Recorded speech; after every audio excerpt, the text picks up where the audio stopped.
Good afternoon, students. Now our next topic is production of substances. तो production of substance, अब substances किस प्रकार से तैयार होते हैं वो यहाँ पर हम देखेंगे। रबर, अब रबर किस प्रकार से बनता है तो यहाँ पर दिया है rubber is of two types, natural and artificial. यहाँ देख रहे हैं आप कि दो टाइप के हमको रबर बताए हैं उन्होंने, नेचुरल एंड आर्टिफिशियल। तो नेचुरल रबर जो है वह किससे प्राप्त होता है? Natural rubber is obtain from the gum और सैप ऑफ ट्रीज़। ये ट्रीज़ होता है एक और उससे निकलता है गम, ठीक है, गोंद निकलता है और उसी गोंद से ये रबर तैयार किया जाता है। This SAP is called latex. और जो गोंद का जो ट्री है उससे जो गम निकलता है तो वो सैप को हम कहेंगे, उस गम को हम कहेंगे लेटेक्स, ठीक है। Rubber has a peculiar order and it is white in colour. इसको एक अलग ही प्रकार की उसमें बास होती है और वह वाइट कलर का होता है, ठीक है। रबर जो है इसको अलग ही प्रकार की गंध होती है और वाइट कलर में यह होता है। जो ये लेटेक्स रहता है वह वाइट कलर का होता है। अब वल्कनाइजेशन ऑफ रबर हम किसे कहेंगे? तो जो वल्कनाइजेशन ऑफ रबर है तो इसमें क्या किया जाता है, रबर और सल्फ़र इसको 3 to 4 आवर्स के लिए हीट किया जाता है, ठीक है।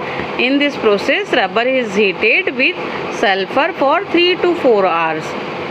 रबर में सल्फ़र को मिक्स करके 3 से 4 घंटे के लिए उसे गर्म किया जाता है और जब अच्छे से हीट उसको प्राप्त हो जाती है उसके बाद जो रबर तैयार हो जाता है उस रबर में हार्डनेस होता है। To give hardness to the rubber, rubber को उससे क्या मिलता है? हार्डनेस मिलता है, रबर कड़क हो जाता है। और sulphur is mixed in it, उसमें जो सल्फ़र मिक्स होता है, जब रबर में हम सल्फ़र मिक्स करते हैं तो वो सल्फ़र के कारण वह क्या हो जाता है? हार्ड हो जाता है। जब हम उसको हीट करते हैं तो वो रबर जो तैयार होता है वो हार्ड रबर तैयार होता है। और इस प्रकार का हार्ड रबर जो है वह यहाँ पे देख रहे हैं आप टायर्स वगैरह, तो ये हार्ड रबर के द्वारा ही टायर वगैरह तैयार किए जाते हैं। ऑटोमोबाइल्स में इसका उपयोग टायर वगैरह के लिए किया जाता है, ठीक है। The proportion of sulfur in the mixture is determined by the purpose for which the rubber will be used. जब भी रबर तैयार किया जाता है तो अगर सॉफ्ट रबर तैयार करना है तो वो सल्फ़र का रेशियो कम होगा, हार्ड रबर तैयार करना है तो उसका रेशियो ज़्यादा होगा। तो इस प्रकार से ये डिपेंड करता है कि हमें किस प्रकार का रबर चाहिए और उसी के अकॉर्डिंग उसमें सल्फ़र मिक्स किया जाता है, ठीक है। Erasers, rubber balls, rubber toys all have varying proportion of sulfur in them. तो यहाँ पे जो भी आपको दिख रहे हैं रबर टॉयज़ वगैरह दिख रहे हैं, ये रबर बॉल दिख रहा है ना, तो और इरेज़र मैंने ऊपर बताई थी ये इरेज़र। तो इरेज़र कैसा रहता है? हार्ड रहता है। बॉल, कुछ बॉल सॉफ्ट होते हैं, कुछ हार्ड होते हैं। फिर टॉयज़ भी कुछ सॉफ्ट होते हैं, कुछ हार्ड होते हैं रबर से बने हुए। तो इस प्रकार से ये डिपेंड करता है कि किस प्रकार का हमें मटेरियल चाहिए। अगर सॉफ्ट मटेरियल चाहिए तो उसमें सल्फ़र का रेशियो कम होगा, अगर हार्ड हमें रबर तैयार करना है तो उसमें हमें सल्फ़र का रेशियो ज़्यादा डालना पड़ेगा और उस प्रकार से उसको हीट करना पड़ेगा, ठीक है। तो ये इसमें वेरिंग प्रोपोर्शन रहता है सल्फ़र का, ठीक है। इन rubber bands the proportion of sulphur is very small. जो रबर बैंड हम लगाते हैं चोटी वगैरह में, जो आप लोग रबर बैंड का यूज़ करती हो और मिठाई के पैकेट्स में भी जो रबर बैंड्स का उपयोग होता है तो उसमें वो सॉफ्ट रबर होता है तो उसमें सल्फ़र का रेशियो क्या होता है? स्मॉल होता है, कम होता है, ठीक है। अब यहाँ पे देखेंगे इन द पास्ट, तो यहाँ पे दिया है Charles Goodyear spilled a mixture of rubber and sulphur on a burning stove. उन्होंने क्या किया कि रबर और सल्फर को मिक्स किया और उसे बर्निंग स्टोव पे रखा। After the stove was extinguished he notice that the rubber had become harder and less elastic. उसने ये नोटिस किया कि जब उसे हीट कर रहे हैं तो वो रबर हार्ड होते जा रहा है। ठीक है। After the stove was extinguished, he noticed that the rubber had become harder and less elastic. He repeated this experiment in a systematic way and invented the process of vulcanization. यानी कि ये जो साइंटिस्ट है, इन्होंने ये Charles Goodyear जो scientist है, इन्होंने ही जाना कि किस प्रकार से हम वल्कनाइजेशन के प्रोसेस के थ्रू हार्ड रबर को तैयार कर सकते हैं। ये जो उन्होंने शॉर्ट एक्सपेरिमेंट किया था, उसी एक्सपेरिमेंट को फिर उन्होंने सिस्टमेटिक वे में किया और सिस्टमेटिक वे में उन्होंने इन्वेंशन किया और हार्ड रबर को तैयार किया। और जो वो हार्ड रबर तैयार किया गया वह टायर वगैरह के लिए यूज़ होने लगा। और जो उन्होंने जिस प्रोसेस से उन्होंने तैयार किया सल्फ़र मिक्स करके रबर में और उसको हीट किया, उसी प्रोसेस को हम कहेंगे वल्कनाइजेशन। ठीक है। सल्फ़र और रबर को मिक्स करके उन्होंने 3 to 4 आवर्स एक सर्टेन टेम्परेचर पर हीट किया और जो उसके द्वारा जो रबर तैयार हुआ हार्ड रबर, उसी को हम कहेंगे वल्कनाइजेशन। तो ये वल्कनाइजेशन से जो हार्ड रबर तैयार किया गया वह टफ टायर और इसमें यूज़ होता है। Tough tyre of rubber made therefore brought about a revolutionary change in transportation में इसी प्रकार का हार्ड रबर तैयार किया गया जो कि टायर वगैरह में उपयोग होता है। ठीक है। फिर यहाँ पे बोला do you no rubber is a natural substance obtained by collecting the latex of a certain tree. ये नेचुरल सब्सटेंस है और ये हमने आपको ऊपर भी बताया कि यह एक ट्री से प्राप्त होता है और ये ट्री रबर का जो ट्री होता है उसमें लेटेक्स नाम का जो पदार्थ होता है वो उस ट्री से निकलता है, रिश्ता है। यहाँ पे देख रहे हैं आप लोग किस प्रकार से उस ट्री से ये लेटेक्स नाम का पदार्थ निकल रहा है। ठीक है। ये जो पदार्थ निकल रहा है वह क्या है, लेटेक्स है और उसी से ही फिर रबर, वही जो है वो रबर है। Rubber trees are found in abundance in Brazil.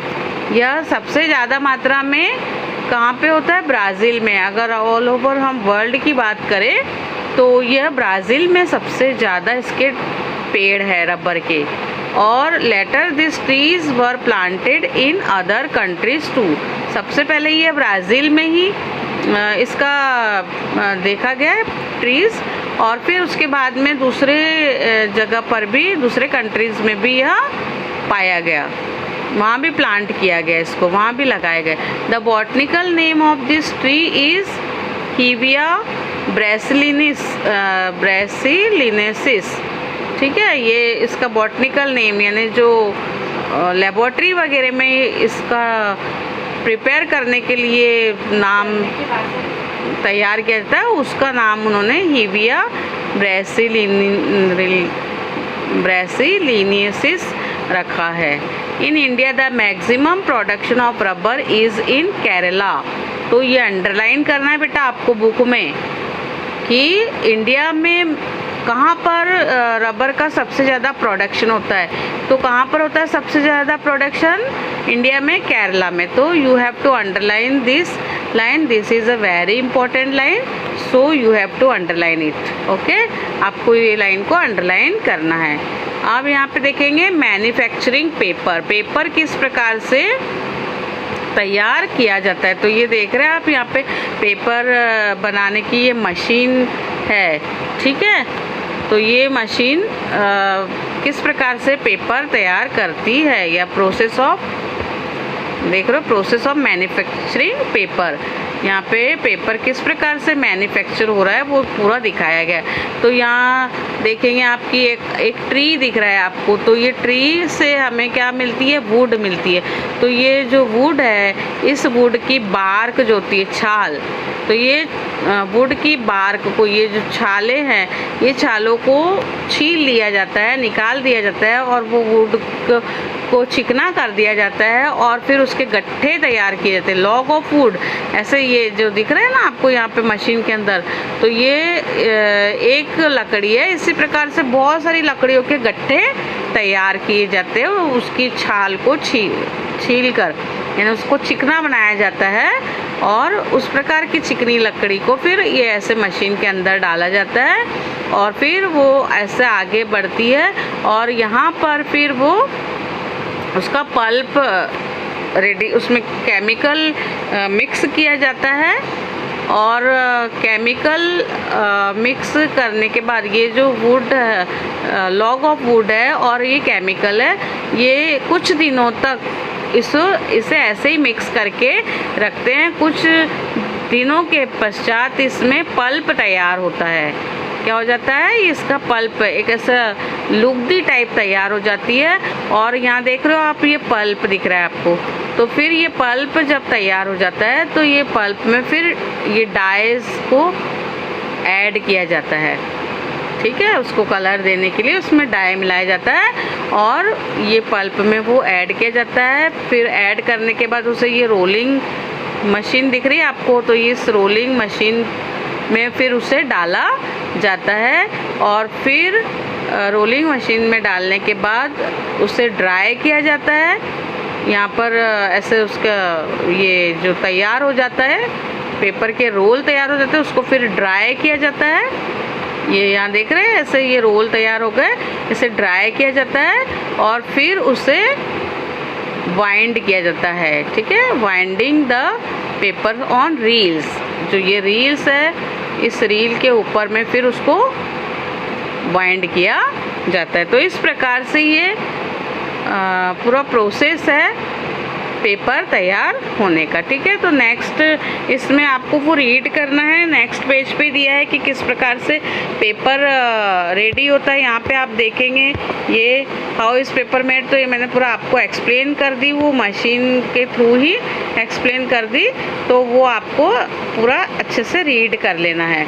फिर यहाँ पर देखो क्या दिया है, always remember do not tear up blank pages of a notebook. आपको पता है बेटा कितने मुश्किल से वो पेपर बनता है, पेज बनता है ना, तो आपको बिल्कुल भी उसके पेजेस नहीं फाड़ने का।